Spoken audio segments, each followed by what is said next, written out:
Greetings, travelers. It's another guide for another job in another expansion in another video game called Final Fantasy XIV. Bard is a job defined as being one of the best jobs in every expansion until Shadowbringers, where they finally brought it to its knees. Mostly because Dancer took away some of its niche and the fact that physical ranged as a whole was taken down a few notches in this expansion. Some people will call it the worst job in Shadowbringers, but that's not true. Dancer is insanely strong, assuming you have Minamoto no Yoshitsune playing samurai, hyped up on amphetamines. However, if your group consists of nothing but apes playing the game, then Bard's soothing melodies will work better to keep the group going. Although it is arguably the best physical ranged in Alexander Ultimate. Bard is another one of these jobs that's not super hard to pick up, but has crazy optimization that will go further than the realm that my small furniture-based brain can handle. So I'm not going to help you optimize too much because it's beyond my capabilities.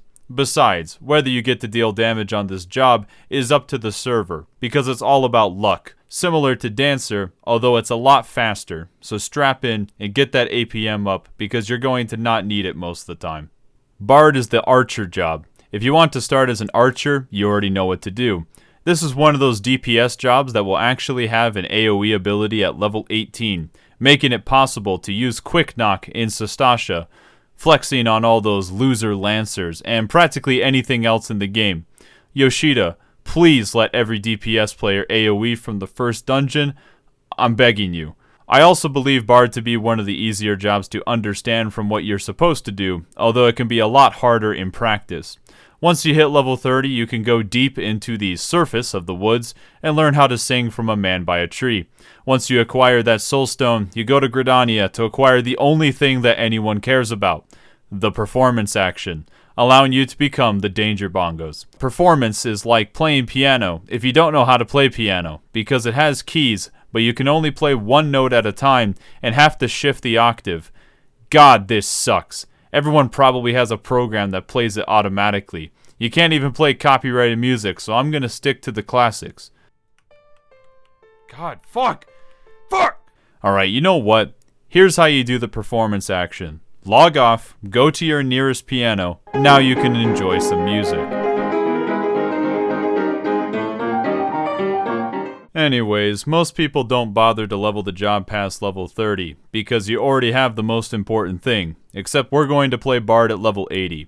Not too much changes on Bard as you level, except for everything, and the game never tells you when something behaves differently. We begin by talking about the most important part of Bard, your damage over time effects. Yeah, that didn't really make that much sense to me at first either, but I guess every song needs a beat. You will want to get those dots ticking above all else, and hopefully, they never fall off. Thanks to Iron Jaws refreshing both of your dots, you should never have to cast your dots individually more than once, unless there's a transition in a fight, or you mess up. So for me, once in a while.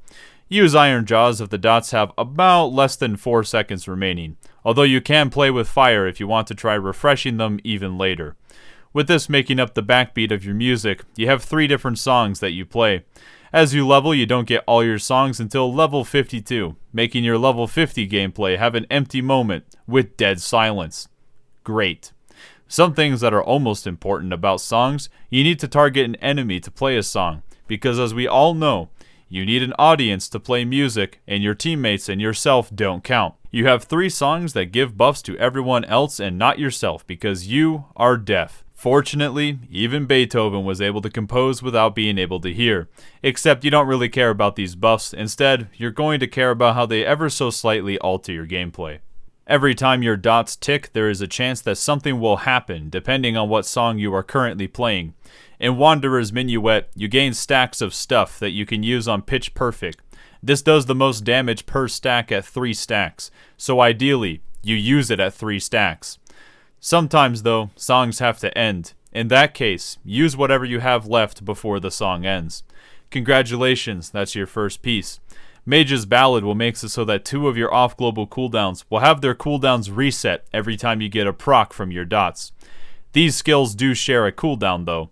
Typically, people will just mash Bloodletter in single target or Rainy Death in multi-target during this song to make sure that they utilize those procs when they come up. And finally, you get Army's Paeon, Apparently the worst sounding song, because you get stacks that will make your GCD speed faster. Once you get maximum stacks, that's it. It doesn't do anything else. No, we're not going to talk about that right now. With that, you have now mastered everything music related on Bard. You might think that there has to be more to being a musician than just that, and you're wrong. It's all just dots and luck. But you know what isn't luck dependent? Subscribing to me on YouTube. God, that makes me feel disgusting. Well, if you like what I do here, feel free to support me by helping me abuse the algorithm by showing viewer engagement. Things like liking, disliking, commenting, and crying. Thank you for the continued efforts, and may we all be blessed by RNGesus. Alright, let's start burning some trash packs. When playing Bard, we use our songs in a specific order. Wanderer's Minuet first, waiting for that banger to finish before starting up Mage's Ballad. Then we use Army's Paeon, which sounds like ripping ass because this song fucking sucks. Now before you come after me, yes, depending on how many mobs you are fighting, the song priority does technically change. But since I'm helping you learn the song order, keeping it the same for the whole dungeon will make it easier for you. Also, Wanderer's Minuet and Mage's Ballad are pretty close in terms of usefulness for most mob packs anyways. So your song life cycle goes Wanderer's Minuet for 30 seconds, Mage's Ballad for 30 seconds, and Army's Paeon for about 20 seconds because your DPS buff will come back up and you want to start playing that banger Wanderer's Minuet again. You'll want to get your dots down on as many enemies as you can while your tank is grouping them up. Preferably have a song going while this is happening. Once that pack is clumped, pop your DPS buff and spam your cone AoE of Quick Knock and use Rain of Death for maximum style points. Quick Knock will have a chance to reset the cooldown of Rain of Death, so pay attention if the cooldown comes back. Make sure that you're targeting an enemy that has both of your dots on it for Shadow Bite. And when you reach Mage's Ballad, Rain of Death will probably reset like crazy if you are lucky. Also, make sure to use Imperial Arrow, which will give you a proc of whatever song that you're using. Note, Imperial Arrow does this after level 68, which they didn't update your tooltip for when it started doing that. Yeah, I can digress for another second here. Tooltips suck as usual. Once you build up enough of this other random meter that they slapped onto this class, you can cast Apex Arrow, which does a ton of damage on trash packs. It does feel like dirt on single target, but I'm not going to talk about that. And that's pretty much all the dungeons, really. Make sure that you get your dots down on enemies while clumping them up, use your songs in order, and use your cooldowns. Alright, it's time for another opener for me to take many attempts to get footage of that almost matches what I say. Thankfully, it's not that long. The only thing that will be different is that your dot procs are random, so for this opener, which starts in Wanderer's Minuet, you want to use Pitch Perfect as soon as you get 3 stacks, no matter where it comes up. Kind of. Fortunately, Bard doesn't really have a pre-pull. If you are using a damage pot, you typically use it about 2 seconds before combat starts, and use Raging Strikes a little less than a second before combat starts as well. Immediately cast Storm Bite and Double Weave Bloodletter and Wanderer's Minuet. Then use Caustic Bite and Double Weave Imperial Arrow and Battle Voice. We now use 3 burst shots. Just note that every time you use burst shot, and technically your dots, you can get a proc to use Refulgent Arrow. Use that instead if you have a proc. After the 3rd filler GCD, if you do not have a proc, use Barrage and then Refulgent Arrow and Weave Sidewinder. If you do have a proc, instead use Refulgent Arrow, then double weave Barrage and Sidewinder. After that toss-up, you will cast either Burst Shot or Refulgent Arrow depending on the earlier procs, and weave Bloodletter as it is back up. Then, use Iron Jaws and weave Imperial Arrow. Congratulations, you have finished the basic opener, and I can now explain your default gameplay. One weird thing that you might notice is that Iron Jaws is used pretty early in the opener. In fact, you probably think that it didn't make sense. Well, the reason for this is that Iron Jaws is placed here to take advantage of raid buffs. It is actually a DPS gain despite hard clipping the dot timings. This is a simple optimization that doesn't require too much effort, but in true optimized play, Iron Jaws can get a bit insane, timing it effectively and occasionally hard clipping for similar reasons. So I'm ignoring most of that because it doesn't make sense to me, but it is easy enough to do this during the opener. People often describe Bard as a priority list, and that's because it's the easiest way to look at it. You will pretty much be using things on cooldown, but sometimes everything comes up at once and you need to prioritize. But first, let's review for a second. Your burst window is in Raging Strikes, your DPS buff. You always want to be in Wanderer's Minuet for Raging Strikes. Make sure that your dots keep ticking without falling off, and use your songs in the order of Wanderer's Minuet first, Mage's Ballad second, and Army's Paeon third. But you are going to cut Army's Paeon short because you will have Raging Strikes back up and it'll be time to use Wanderer's Minuet again. That's pretty much the very basic core, and in terms of priority, it is also the same. Your dots are more important than anything else when using GCDs, and having a song going is more important than anything else when using off GCDs. So that's cool, but let's talk about GCD priority first. Use Iron Jaws if your dots are going to fall off, usually if they have less than 4 seconds remaining. If the dots do fall off, get them back up. Is your random gauge that they added to Bard full? Use Apex Arrow. Have a straight shot proc? Use Refulgent Arrow. Nothing interesting to keep track of? Use Burst Shot. The only thing that might be a bit weird is if you have straight shot and your dots are about to fall off, use Iron Jaws even if you are technically going to waste a proc chance. Keeping the dots up is more important in this case. Although for GCD usage, you will mostly be spamming Burst Shot for filler. For off GCDs, always have a song going, preferably in the correct order. You want to use Bloodletter and Sidewinder on cooldown as strictly as possible. This is also true for Imperial Arrow, but you need to keep in mind that Imperial Arrow does give you a proc of your current song. So for example, if you are in Wanderer's Minuet and you already have 3 stacks, you want to use Pitch Perfect before you use Imperial Arrow to not waste the proc. Similarly, in Mage's Ballad, if Bloodletter is up, you want to use it before Imperial Arrow, because Imperial Arrow will reset the cooldown of Bloodletter during Mage's Ballad. However, during Army's Paeon, just use it on CD.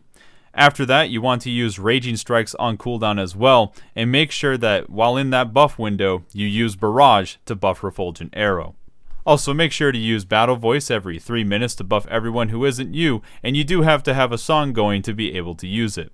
That's pretty much Bard in a nutshell. At first, you're going to have like 50 egg timers on your desk trying to keep track of everything, but as you play it more, it becomes a lot more comfortable. For reference though, you get Bloodletter and Imperial Arrow every 15 seconds, although Bloodletter will have its cooldown reset multiple times during Mage's Ballad. Sidewinder comes up every minute, so don't miss it, and Raging Strikes and Barrage come up every 80 seconds, so make sure to get that burst in. And always keep the songs rolling. Even if you are comfortable with the timings for everything, you still have many things to keep track of on your hotbar because it's random with what you get. As far as your utility goes on Bard, I skimmed over Battle Voice multiple times, but this is your big party DPS buff. Your songs will also buff your party while they are up, but it's not as big of a buff as Battle Voice. The Warden's Paeon is an off GCD on a 45-second cooldown that gives a buff for the next 30 seconds that will immediately cleanse any cleansable debuff. You can also just use it on someone who already has a debuff and it will cleanse it. In other words, it's an off GCD Esuna. It's not useful pretty much all the time, but when you actually need Esuna, Bard gets to use Warden Paeon and they don't have to interrupt their GCD to do so, making it actually the best Esuna in the game. Except you can't spam it. Troubadour is your 2-minute global party mitigation that is standard for all physical range now. Nature's Minuet is a 20% heal buff for your whole party on a 2-minute cooldown. This does work on GCD and off GCD healing, but will not apply to lifesteal effects. It is still very helpful in tight healing segments. You also have a backflip with Repelling Shot that isn't a DPS button and not 15 yalms in length. And finally, there are certain moves that you can interrupt with head graze. Please stop paralyzing me in Puppet's Bunker. I'm suffering. Surecast will stop your cast from being interrupted from paralysis if you're playing a caster, but I don't really think that everyone wants to utilize that every single run. I have now given you the bare minimum to understand and practice Bard. For fun though, here are some other things to keep in mind as you get better. Welcome to some basic, advanced Bard stuff. In any song, you get a proc on every dot tick. A dot does damage every 3 seconds. This doesn't usually align exactly with the GCD. You will get a better feel for this as you play Bard a lot. I do not have a good sense for when dots tick. What this does mean, though, is in something like Wanderer's Minuet, if you have 2 stacks for Pitch Perfect and Imperial Arrow is up, if you know that your dot just ticked, then you can safely use Imperial Arrow before Pitch Perfect with no problem. Although, if it has been about 2 seconds since those dots just ticked, if you use Imperial Arrow first to get to 3 stacks, you might waste a proc chance from your dots. If you want to be 100% safe with this, always double weave first, Pitch Perfect, then Imperial Arrow if you have 2 stacks. That will always ensure that you don't waste any procs. Another thing to consider is when transitioning out of Wanderer's Minuet and into Mage's Ballad, you will want to dip all of your remaining Pitch Perfect stacks before starting Mage's Ballad, to once again, not waste any procs. Where this gets weird though is that if your dots just ticked and you have less than 3 seconds left in Wanderer's Minuet, it's best to use Pitch Perfect and start Mage's Ballad early to not gain procs in Wanderer's Minuet that you can't use. If you are trying to play Bard optimally, there are going to be times where you want to stop Wanderer's Minuet a little early. Although for Mage's Ballad, you don't have to worry about ending that song early ever, as the procs do not fizzle when the song ends. What you do have to worry about with Mage's Ballad though, is not mashing Bloodletter right as it's about to end, because you might end up drifting your GCD as a result. In Army's Paeon, you will want to hit 4 stacks before the song ends. This will happen 99% of the time by default. One thing that can happen though is that Imperial Arrow comes up and you only have like 2 seconds left in Army's Paeon and you already have full stacks. In that case, you can delay Imperial Arrow to use it immediately in Wanderer's Minuet and get more value out of it. I will emphasize, only delay Imperial Arrow if Army's Paeon is about to end. It's not worth drifting the cooldown even if Army's Paeon has max stacks with 10 seconds left. The reason why you want 4 stacks at the end is that you will get a faster GCD speed for an additional 10 seconds when you start another song at the end of Army's Paeon. To make this even more confusing, if Army's Paeon ends by timing out and you have max stacks, you gain a buff for 30 seconds that will still give you that faster GCD speed for 10 seconds in your next song.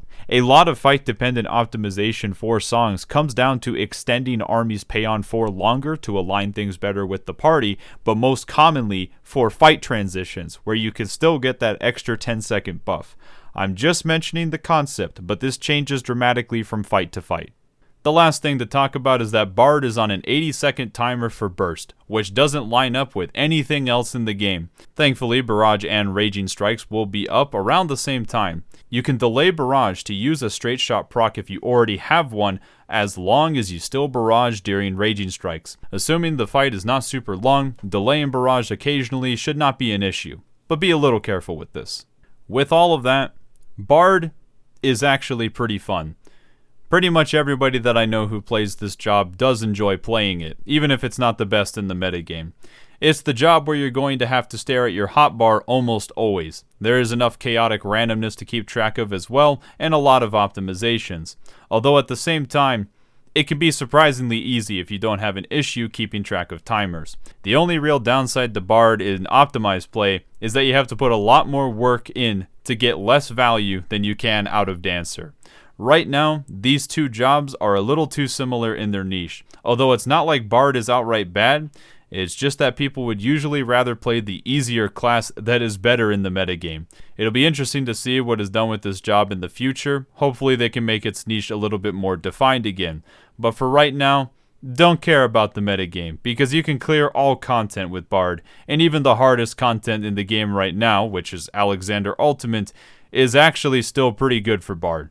Now let's get out there and screw up these left-hand jumps in Maple Leaf Rag.